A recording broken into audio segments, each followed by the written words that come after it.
Entremos en materia a propósito de la administración de datos privados por parte de gigantes de la era digital como Google, como Facebook. Facebook hoy día fue multada con $5.000 millones.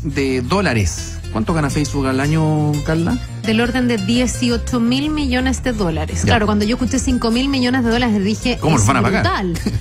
Tal vez la empresa quiebre. Hay un compromiso para la subsistencia de Facebook. Después me metí a buscar la rentabilidad anual de $18.000 millones y dije, bueno, eso es en solo un año. Así es una cifra importante. Esto duele, pero no. Pero claro, no le hace mucha mella a un gigante como Facebook. Y tampoco soluciona el problema, porque la multa sanciona una conducta y no cambia en profundidad ningún mecanismo respecto del manejo de ciertas políticas internas de la empresa, ni tampoco... Sí hay una disposición que a mí me pareció bien importante, que lo trae la BBC en un... Claro, se formó una comisión que es independiente, que tiene que ver con el control de restricciones del presidente ejecutivo, Mark Zuckerberg, sobre las decisiones que afectan a la... Pero eso es, ese comité es independiente, o sea, Zuckerberg no va a tener el control sobre ese comité y por lo tanto se va a poder de alguna manera fiscalizar lo que hace Facebook. Pero lo que dicen miembros de la propia entidad que sancionó, la FTC, a Facebook, dice que en realidad esto no ataca el problema, porque es una multa nomás. Evidentemente tiene que haber otras políticas que de manera global atiendan esto y lo enfrenten con mayor solidez. Pero vamos un poco desglosando en qué consiste este caso. Decíamos que hoy se estrena el documental en Netflix, Nada es privado, precisamente con el episodio, el fenómeno o el caso que provocó esta multa de $5.000 millones a Facebook. Estamos hablando de Cambridge Analytica. Hagamos memoria. Dos psicólogos de Cambridge utilizaron y pidieron permiso para utilizar la plataforma de Facebook para hacer un estudio y tener acceso a los perfiles privados. Y los usuarios de Facebook decían, sí, ok, pum, para tu estudio me parece bien y era voluntario. ¿Qué es lo que pasó después? En una segunda etapa, esta gente vendió los datos. Se formó esta consultora Cambridge Analytica que manejaba, fíjate tú, 50 millones de perfiles, 87 millones de datos. Tenían 500 datos precisos sobre cada votante de Estados Unidos. Compró estos datos Robert Mercer, creo que se llamaba, un republicano que trabajaba en la campaña de Trump. Esto se usó en la campaña de Trump, se usó en el Brexit, a propósito de que también hace noticia en estos días. Se usó en campañas políticas en Argentina, en elecciones en Argentina, se usó en Nigeria, se usó en República Checa, en fin. Y Cristóbal, tú puedes explicar bien en qué consistía, porque no trataba de convencer a nadie. Hasta donde yo entiendo, el modus operandi era el siguiente. Ellos, como dices tú, sacándole la foto a los perfiles que eran probables votantes de Trump, básicamente los bombardeaban con información que iba a consolidar ese voto. Es decir, en política uno siempre habla del voto agua, el voto hielo y el voto vapor, que es como para ver quién está muy convencido, quién está más o menos convencido y quién en verdad va pasando por afuera y lo podéis agarrar. Entonces, básicamente aquí lo que ellos dijeron es qué votos, qué perfiles nosotros creemos como un voto más bien líquido, pero cercano a tus ideas, que puede con un pequeño empujoncito venirse para acá. Demos un ejemplo. Por ejemplo, una persona que a lo mejor le ha puesto like o ha retuiteado cosas en contra de la migración. Entonces después se le puede empezar a mandar información como, no sé, ciudadanos de tal país o de tal nacionalidad cometen delito. Exacto. O estadísticas de empleo, claro, ponte tú, y cuántas plazas de empleo han ocupado los inmigrantes. Todo pura información que va fortaleciendo ese sentimiento. Y eso para segmentar, porque básicamente no pierdes el tiempo de ir al tipo progresista que está completamente a favor de la inmigración, por ejemplo. Y que no va a cambiar de opinión. Ese considera un voto duro, un voto hielo, ese no se va a acercar, y tú básicamente inviertes donde tu plata puede efectivamente ser más rentable, que es con aquellos que con un empujoncito se pueden ir para tu lado y consolidas ese voto. Por lo tanto, una consecuencia de eso es que polariza. Sí, en teoría sí, como voluntario. Eso es lo que dicen los expertos, digamos, que estas técnicas polarizan. Sí, ahora, pero se escucha súper lógico. Ahora, yo no sé si está medido el impacto, Cristóbal Gerson, si es que, porque en el fondo suena súper lógico. Decir una persona que está ahí... Ganó Trump.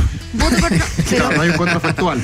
Y ganó el Brexit. Claro, pero que gane en el Brexit, Trump, sabemos que sabemos si fue por eso. Sí, claro, pero claro, es la discusión. No tenemos un método de control para saber cómo habrían sido estas elecciones sin eso. Claro. Pero si uno suma elecciones, podríamos decir, lo que pasó en el Brexit, hay otra película que se llama Brexit, que explica más o menos lo que describía Cristóbal, y yo creo que es más brutal todavía, puesto que el trabajo se centró no solamente en los votantes más o menos habituales, sino en quienes nunca votaban. O sea, lejos del mainstream, de la corriente principal. En los márgenes, empezaron a crecer más que la corriente principal, empezaron a crecer los márgenes, y esos fueron los que votaron el Brexit. Pero nosotros estamos estableciendo un supuesto que es raro, igual a mi juicio creo, que sería pensar que en la campaña de Trump o la campaña del Brexit solo utilizaban este tipo de datos aquellos que querían que ganara Trump o aquellos que querían que ganara el Brexit. Yo me imagino que esta misma herramienta se puede utilizar en el sentido contrario. Se podría, pero aquí la compraron. Aquí compraron perfiles que tú voluntariamente, hay un robo de perfiles. Es lo que sabemos. Lo que sabemos es que la herramienta la compró la campaña de Trump. Sí, pues. Puede que también mañana la compren. Si esto efectivamente se masifica y consideramos de que éticamente no hay mayor problema con precisar tu target sin necesariamente coaccionar a la gente para que vote algo distinto, porque si te fijáis, la discusión ética es bien compleja, pues pegan el palo. O sea, no es como que tú estés obligando a alguien a cambiar de opinión o a hacer algo contra su voluntad. Claro, pero básicamente le metís más benzina. Pero eso cabe dentro del conocimiento y manejo de las redes sociales, por ejemplo. Pero acá estamos hablando específicamente de Cambridge Analytica. O sea, que él robó perfiles y los vendió legalmente hoy día. Los vendió y esto los compró, los compraron asesores de Trump, y trabajaron además para el Brexit y otras elecciones específicamente. O sea, la pregunta es si todos los que compraron estos datos ganaron finalmente, en todos los países donde se ocupó. Hay dos casos importantes donde sí. Trump y el Brexit. Y el Brexit. Claro, no me parece poco. No, a mí me parece harto, pero no sé si nos da para concluir que es una herramienta que puede cambiar una elección, y es algo que me imagino se va a estudiar. Es un arma poderosa. Mira, los que trabajaban para Cambridge Analytica y que finalmente se transformaron en informantes, decían que adentro se utilizaba esto prácticamente como un arma. Y cada o sea, es impresionante la cantidad de datos que tenían de cada persona, porque con cada uso de tu tarjeta de crédito, supongamos, o red compra, o con cada like, con cada opinión, con cada compra por internet, te iban perfilando de una manera brutal. Ahora y con eso te podían mandar mensajes y actuar algorítmicamente sobre ti. Sí, el algoritmo, se usa mucho esa palabra, pero en realidad un algoritmo es un método nomás, no significa, no es una ecuación, es un método. Como tú tenías una receta, por ejemplo, como combinas los elementos de una receta, eso es un algoritmo. Pero trabajan algorítmicamente sobre ti. Hay un método para convencerte. Me parece súper interesante el tema ético que plantea Cristóbal, porque es un desafío, yo creo, del mundo actual súper poco abordado, que tiene que ver al final con lo que vemos, con lo que se expone en las redes sociales, en Google. ¿Por qué no podría decir? Lo que pasa es que aquí se genera información a la medida de las personas para ir como fortaleciendo un pensamiento que incluso puede estar equivocado. Pero no es muy distinto a lo que pasa todos los días cuando tú googleas y puedes encontrar incluso supuesta evidencia de cosas que están absolutamente comprobadas que no son ciertas. O sea, las fake news tienen un respaldo, por decirlo así, en los papers muy humildes, porque no son papers científicos de medios destacados, pero en los documentos que tú puedes encontrar en Google. Te voy a poner un ejemplo, los antivacunas. Clásico. Si tú te metes a buscar los riesgos de las vacunas, vas a encontrar miles y miles de artículos que le van a dar forma a esa teoría tuya. Muy cierto, Carlos. Entonces, en el fondo, hoy día en Internet todos pueden, desde una idea preconcebida, encontrar supuesta evidencia que les da la razón en su argumento. Y si buscas mucho, al día siguiente cuando te metas a YouTube, porque no está conectado, van a aparecer, y en Instagram te van a aparecer métete a esta cuestión, aquí puedes comprar unos seguros contra las vacunas.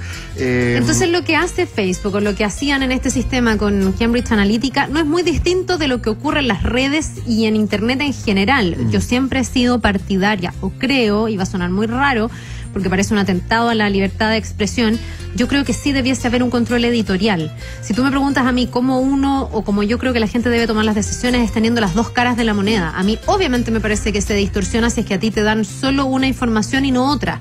Y hay grandes intereses para darte solo una información y no otra en una serie de temas. Eso es lo que hace falta, pero no hay, porque no hay ningún consenso. No, por eso. No hay ningún consenso mundial en torno a eso. La discusión de que no hay un derecho a ser informado, pero sí habría un derecho a informar. Es una discusión más vieja que el negro. Si uno tiene derecho de escuchar todas las partes de una discusión. Ahora, la discusión teórica que plantea también Carla tiene que ver con lo que podríamos llamar las promesas incumplidas de Internet.